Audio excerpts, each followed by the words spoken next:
BWI's early warning system, designed to complement and enhance our hydrological services, enables our clients to create custom alerts. To get started, you'll need a forecast-enabled virtual station identified by an F in brackets next to its name on the map or by the forecast icon in the virtual stations panel.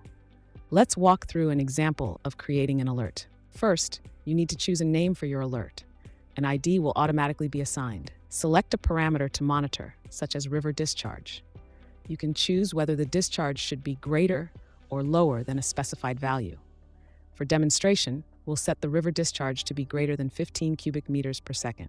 Choose a monitoring period, 1 day, 3 days, or 10 days. This determines how far into the future the system will forecast whether your alert criteria will be met.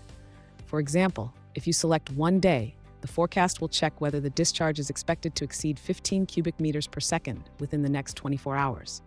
Twice a day, once your alert is set, the system will continuously monitor your selected virtual station. If the forecast predicts that river discharge will exceed your set value, in our instance, 15 cubic meters per second within the specified time horizon of 1 day, the alert will be triggered. You can view and manage your alerts by clicking the bell icon in the top right corner of your portal. Here, you can activate and deactivate your alerts. For instance, if an alert is no longer needed or you wish to pause it temporarily, simply deactivate it. You can reactivate it later without having to recreate it. When the alert is triggered, you'll receive a notification via email, and a bell icon in your portal will display a notification.